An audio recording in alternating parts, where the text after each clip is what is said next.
So I wanted to make a YouTube documentary that was a video version of my final year project. It's really interesting actually. Basically, shut up!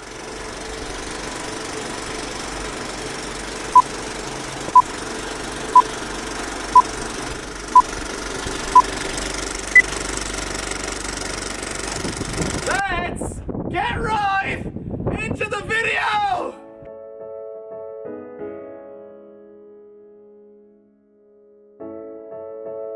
That really hurts! And it's still hurting! Yep, that's me. You're probably wondering how I ended up in this wacky situation. To understand that, we're going to have to go all the way back to the beginning. Alright, so here we are in front of the elephants. Cool thing about these guys is that they have really long fronts, and that's cool.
Number 6 will amaze you.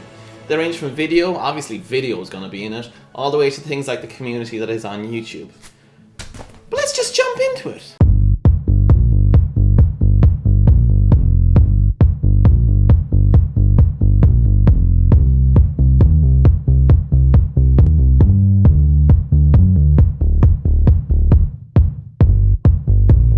Video. Where do I start? Video is defined as television, movies, then promo videos, ads, and video sharing sites. I know what you're thinking, YouTube itself is a video sharing site, I'm aware. Since 2005, YouTube has been the place to share your video clips. But as time has gone on, more and more formative shows have started to appear, and from that, personalities have started to appear. And because of this, YouTube began becoming a competitor for television. A rivalry that has only grown and grown as time has gone on, really, with more and more young people switching away from television for platforms like YouTube and other streaming platforms. With 500 hours of content uploaded every minute and constant live content too, they don't need to. So we're living in a portable age. Televisions might not always be around. But what if you want to watch something more grand, let's say, like the biggest motion pictures? YouTube has you sorted there too. You can buy or rent movies similar to like a Blockbuster or an Extravision of olden days, depending on where you're from. So that means that you don't even have to go outside to see this content, you can just do it from your bedroom. Some YouTubers have actually appeared in movies or like made their own, and this is like a really good example of like a common respect between the movie industry and YouTubers. So promo videos are everywhere and there's no denying that. Trailers for movies and TV shows get millions and millions of views, but their views pale in comparison to music videos because let's face it, that's where the real views are. 97 of the top 100 most viewed videos of all time are in fact music videos. Of those 3 remaining, 2 are Russian kids videos and 1 is by Ryan's World, the highest earning YouTuber in the world for the 3rd year running, earning $26 million last year alone. It's pretty crazy. Overall, it has revolutionized the video market, and it is now the one-stop shop for video, as well as being the 2nd biggest website on the internet. And with video taking over 80% of the bandwidth of the internet, and YouTube having most of that, and porn, well then we'll be having a fun time. Or a fun time.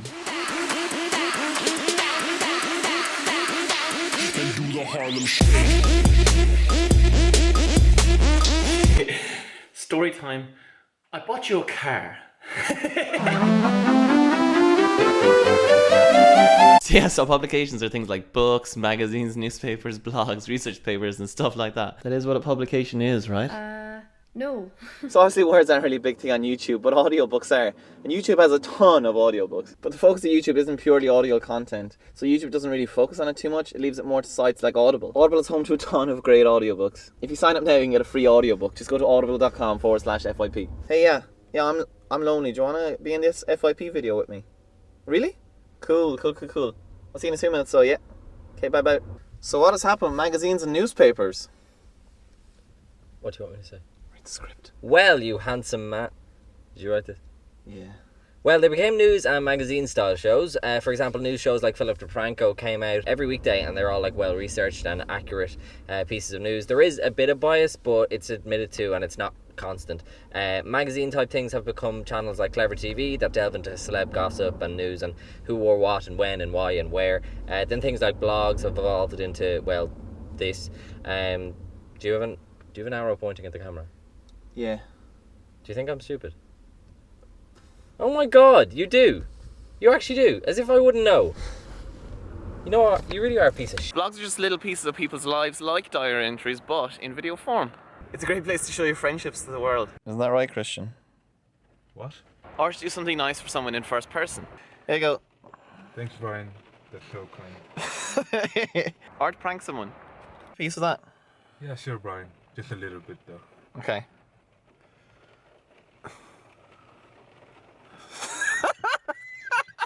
Lastly, we've researched papers, more so known as video essays, done by people who are very knowledgeable in a topic. Wait, like this one.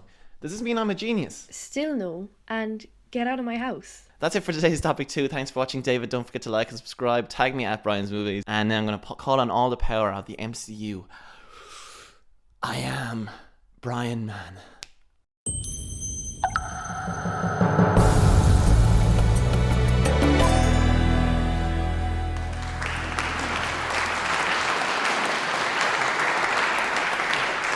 The first time I was ever on stage was in a junior infants production of Snow White.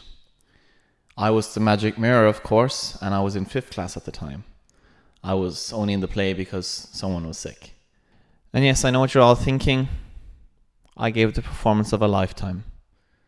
Maybe I was, in fact, the fairest of them all. Public speaking has been around since people could speak publicly. Someone standing up in front of the masses and saying what had to be said. But how did YouTube change all of that? Good question. You see, YouTube is a platform that allows everyone to have a voice. You didn't have to be famous, have a following, or even be educated. This really opened the door to free speech. It didn't matter what you wanted to say, whether it be making people think you're good looking or even how to do basic things. Everything is up for criticism, even YouTube itself. A great example of this was a video called YouTube Rewind 2018. Created by YouTube, the Rewind videos highlight all the happenings on YouTube in a given year. Countless YouTubers got up in arms about how much they hated the video, leading it to becoming, of course, the most disliked video of all time. This kind of self-sustainment keeps YouTubers in check. YouTubers like iDubbbz and his Content Cop series, where he deep dives into YouTubers that did bad things or are just bad people. And sometimes it does end up in a career being ended. But he only does it to people that are deserving of a content cop. And it's not just YouTubers. TED Talks have become a staple on YouTube over the last couple of years, with some of the brightest minds in the world coming together to share a summarized version of their knowledge. YouTube is home to speeches from people of old, some of history's most iconic moments all bundled up into one website. There's speeches from Churchill, JFK, Martin Luther King. And can I mention him? Well, like, it's still educational, but I wouldn't. Or would I? I would. Hitler. And just to be clear, when you mention Hitler in a video, you have to make sure it's entirely satirical, because otherwise media outlets will make you out to be a Nazi. It has happened. But that's it from us. Thank you. But wait, there's more! Video killed the radio star. Video killed the radio star.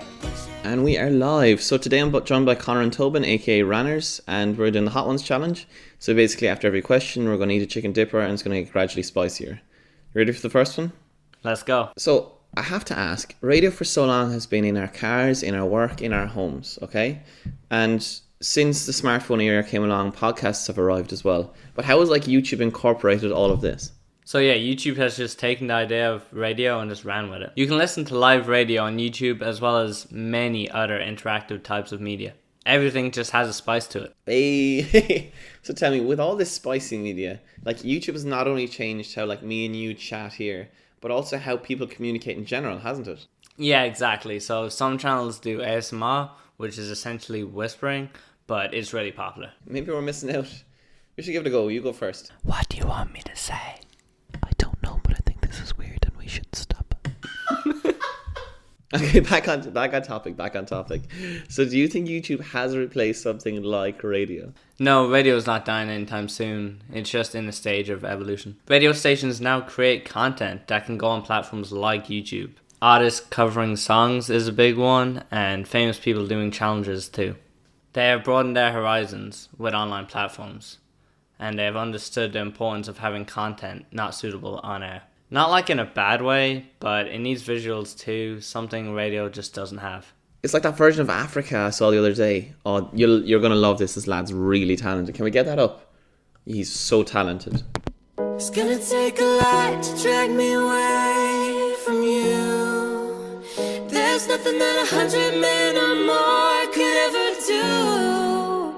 I blast the range down in Africa.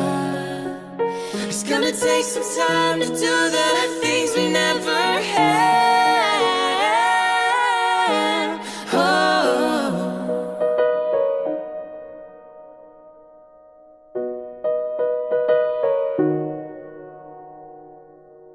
I hear the drums echoing tonight, but she hears only whispers of some quiet conversation. She's coming in 12:30 flight. The moonlit wings reflect the stars that guide me towards salvation. I stopped an old man along the way, hoping to find some long-forgotten words of ancient melodies. He turned to me as if to say, hurry boy, it's waiting there for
FYP.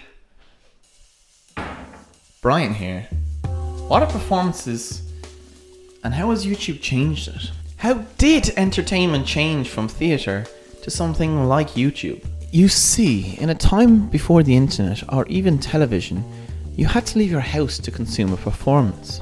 Now, whether this be a match, a theatre performance, or indeed a cinema, the performance had to be of some quality to attract an audience. After all, you're not going to travel a great distance to see a match that lasts 5 minutes. As time went on, however, we gained assets like television, and due to a lack of channel diversity, news was a necessity. But as time went on and more channels were created, shows were created with the intent of viewership, and whichever had the most viewers would have the most profit. But then YouTube came along with the lack of boundaries of time and quality. This created an experimental platform that thrived on the creativity of users. In fact, people don't even have to act the same way throughout the same video, with numerous people normally acting as numerous characters. Do you know what? This! There's no need for me to be acting like a f***head anymore. We're going into montage mode, baby! Can I get 12 hamburgers, please?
What's happening, guys? Have you ever wondered what graphics were like before YouTube? They were signs, billboards, digital advertising, and t-shirts and stuff with some kid's face on it.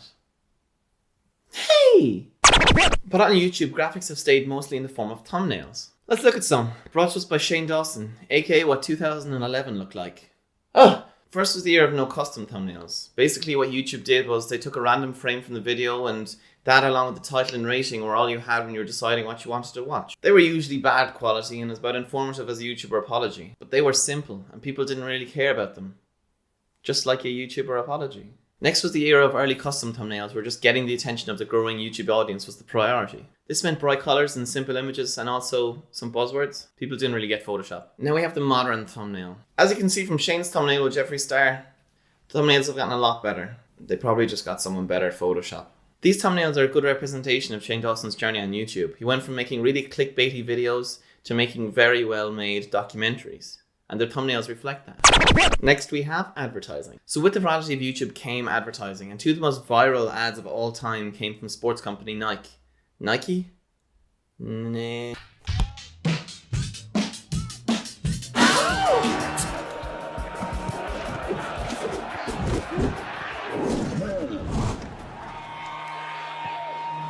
Between them, they have 210 million views. That's a lot of views. This brand of entertainment and ads was actually paved by Old Spice, whose campaign in 2010 actually led them to becoming viral brand of the year in 2011. But Brian, that means nothing. Actually it does, because this actually brought them a massive increase in sales, which essentially saved the business. Lastly, we have the monster that is merch. With the unpredictability of YouTube in the early days, people had to make sure they had money coming in, otherwise they had to stop making videos. That's where merch came in. No YouTuber ever had a more successful merch line than Jake Paul, however. He made millions and millions and millions from merch alone. Jake and his brother Logan, but especially Jake, have become merch machines, and that hasn't gone unnoticed. Isn't that right, Logan? Yeah! And look, the Pauls might not have the best reputation or be the nicest people, but they are very good at exploiting kids for money. And Wait. That's bad. But you know who else loves exploiting kids for money? The common question of the day that comes from a user named...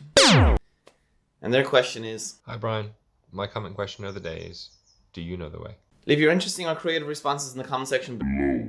Thanks for watching this episode of Equals 3. My name's Brian William Griffin, and I approve this message. Tell me guys, what should the name for topic 8 be? Leave your answers in the comments below. I'll pick my favorites in the next episode. Hi sisters! So today I'm going to be talking about the world of social media and messaging. So I'll also be trying to do my makeup because why not? So I got a loan of my friend's makeup and I already regret it. So YouTube has allowed users to share their content online, and this can be used to communicate with other users. And that's pretty much the definition of social media.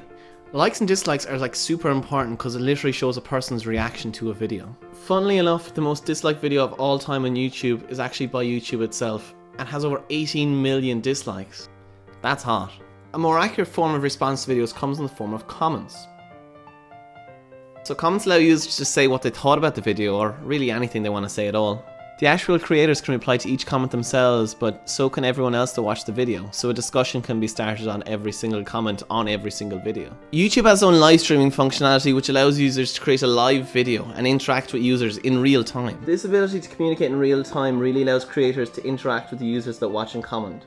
Lastly, we've cross-platform creators, because as YouTube got more competitive, YouTubers found that they had to be on other social medias to compete. This cross-platform influence led to some of the biggest creators on YouTube having millions of followers on loads of different platforms. It works both ways though in the case of the Vine invasion, where creators from the now dead app Vine came to YouTube with their Vine fanbase. Okay sisters, this is the final look. What do you think?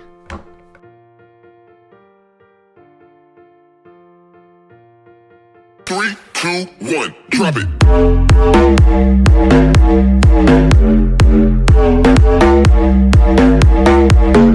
How's it going, bros? My name is Generic Gamer, and not any in particular because otherwise I'll get hate. Today we're playing some games, but I also have some questions loaded up that you guys sent in to me. Question 1. How has gaming changed YouTube? Well, good question. So games used to just be something played by individuals. Then as time went on, people got more competitive and competed. From here, people would put hours and hours into perfecting a game, and they wanted to become the best player possible. When YouTube came along, a new avenue opened up and people could play games and you guys could watch. People found it hard to figure out why so many people, especially younger people, would want to watch somebody else play a game. It's like sports really. Why would you watch a game of soccer when you could play it yourself? Question 2. Why would you want to watch someone playing a game? Another good question. So there's many reasons really. See if a game is good or not, or even to see what the game is. It also echoes multiplayer gaming when you and your friends would play together. Like I said, it's like the modern version of watching a sports match. You support a player or a team. With the rise of esports, gaming is nearly matching traditional sports there too, with sold out arenas and absolutely massive prize pools. Next question, what do you think of live streaming? So live streaming is like live whatever of something. However, gaming just takes it to a whole other level. It differs from platforms like Netflix and Amazon because it's live obviously, but it's also user generated. The biggest live streaming platform would probably be Twitch, with numerous other competitors including YouTube. The biggest difference between recorded content on YouTube and something like Twitch is that live streams can't be edited. So a few streamers have gotten into trouble the last couple of years because they did something that would have been edited out. It also spawned some great internet moments, like when Drake and Ninja played together on Fortnite. I reckon we leave it there. Thanks for watching, and goodbye. So guys, digital communities have always been a thing, and in its infancy YouTube really embraced this idea, and collaboration has always been a massive way of growing your YouTube channel. So the original idea was to come out here, play a game of Crossbar Challenge and kick the ball, but ironically the community aspect of this whole entire project has been kicked in the face due to social distancing. Thank you, coronavirus. We're not going to leave that stop us though. We're all about improvise, adapt, overcome. So we're just going to get everyone to do their pieces individually in their own houses. So what are collabs? Well, it's short for collaborations, and it's when the main creator gets other creators to appear in their video. Collabs are good because it allows these viewers who wouldn't normally see these creators to get some new content and share it around. And sometimes this collab can be done with malice, where YouTubers create fake drama between each other to get views and subscribers. This works well, especially if you do a diss track too.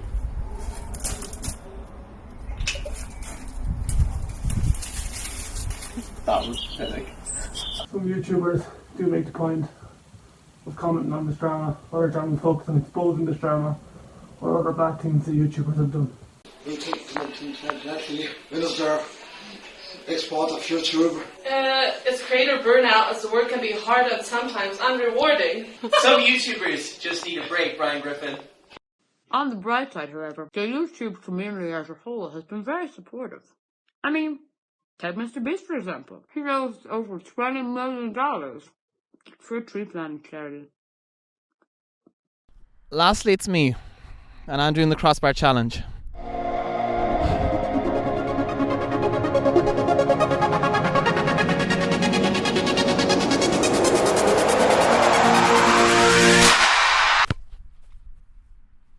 We get a replay on that? Oh! Now on to the outro.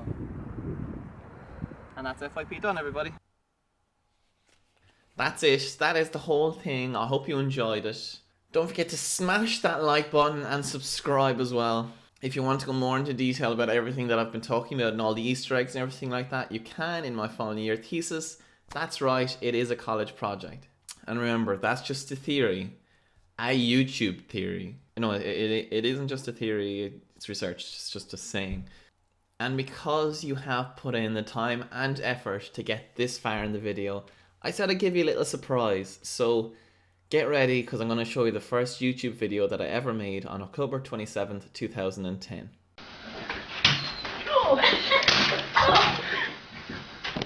That's it. Thank you for watching, and goodbye.